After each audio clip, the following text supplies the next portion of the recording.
Hey everyone, this is Parveen from परी learning academy. आज की हमारी वीडियो है जिन भी स्टूडेंट्स ने पीटी करनी है। पीटी को लेके उनके बहुत सारे डाउट्स हैं कि पीटी क्या है, कैसा टेस्ट होता है, क्या टाइमिंग्स रहती हैं, क्या मॉड्यूल्स होते हैं, क्या क्वेश्चंस होते हैं। ये सारा कुछ हम कवर अप करने जा रहे हैं आज की हमारी वीडियो में। सबसे पहले पीटी क्या है? That is Pearson test of English. PT की फुल फॉर्म है पियर्सन टेस्ट ऑफ इंग्लिश। इसमें 3 टाइप के टेस्ट आते हैं, PT academic, PT UKVI and PT core. ये कंप्यूटर बेस्ड टेस्ट होता है अगर किसी ने फॉरेन कंट्री में स्टडी के लिए अप्लाई करना है या फिर कोई वर्क परमिट पे जाना चाहता है तो वो पीटी एकेडमिक कर सकता है। अगर आपने यूके जाना है फॉर वर्क वीज़ा और for study visa then you can go with PT UKVI. और अगर आपने कनाडा में पीआर के लिए अप्लाई करना है आप पीटी कोर के साथ जा सकते हो। ये है तीनों में difference, PT academic, PT UKVI and PT core.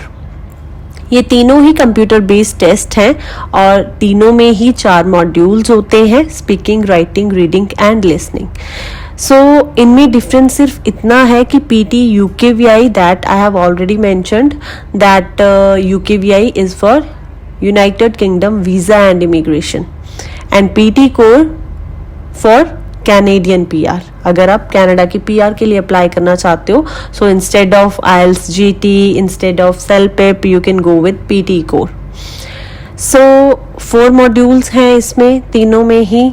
Then जो पीटी एकेडमिक है that is valid for USA, UK, Germany, Australia, New Zealand, Canada. ये सारी कंट्रीज एक्सेप्ट करती हैं। यूकेवीआई सिर्फ यू का वीजा पर्पस के लिए ही यूज होती है and PT core is just for Canada. Scoring जो है वो तीनों की 90 में से रहती है। जो टाइमिंग है वो तीनों की 2 hours 15 minutes की ही होती है और जो रिजल्ट है तीनों का वो विद इन 5 days आ जाता है। नेक्स्ट आता है हमारा फर्स्ट मॉड्यूल। फर्स्ट मॉड्यूल है स्पीकिंग। इसमें आते हैं आपके 5 type of questions that are read aloud, repeat sentences, describe images, retell lecture and short answer type questions. ये 5 टाइप के क्वेश्चंस होते हैं स्पीकिंग में और इसके अकॉर्डिंग ही आपको आंसर करना होता है।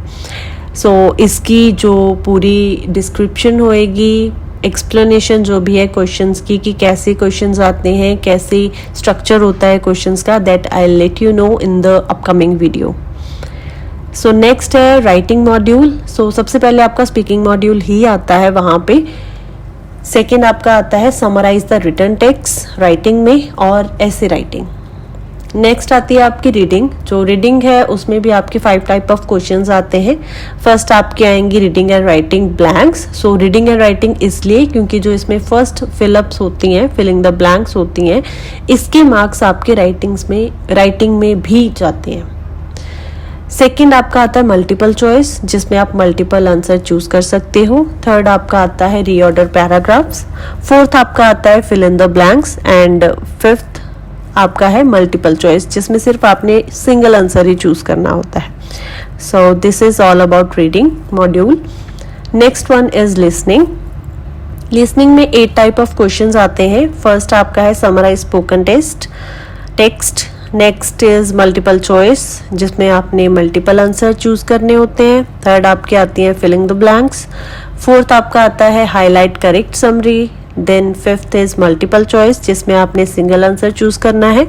सिक्स्थ आपका आता है सिलेक्ट मिसिंग वर्ड। सेवंथ है highlight incorrect words and last but not the least right from dictation. This is all about the 4 modules of PTE and the type of questions which are included in speaking, writing, reading and listening. अगर इसके बारे में कोई भी doubt हो, कुछ question पूछना हो, कोई क्वेरी हो, you can drop your comment in the comment section. ये आपका इसका फॉर्मेट है कि आपके कैसे कैसे क्वेश्चंस आते हैं, कितनी टाइमिंग होती है उसकी स्पीकिंग और राइटिंग। जैसे कि पहले आते हैं, देन रीडिंग आता है, देन लिसनिंग आता है। पहले इसमें होता था कि लिसनिंग के पहले 10 मिनट्स का ब्रेक मिलता था आपको, बट अब ब्रेक नहीं मिलता है, कंटिन्यूशन में ही चलता है 2 hours का 15 मिनट्स का आपका ये एग्जाम। सो इसमें टाइप ऑफ क्वेश्चंस लिखे हुए हैं, अगर किसी ने स्क्रीनशॉट लेना होगा तो आप स्क्रीनशॉट ले सकते हो, जैसे कि रीड अलाउड में कितने क्वेश्चंस आते हैं, रिपीट सेंटेंसेस कितने आ सकते हैं. So this is all about PD academic test format. Thank you. अगर आपकी कोई भी क्वेरी हो, once again I want to ask you, if you have any query, please let me know in the comment section. Thank you.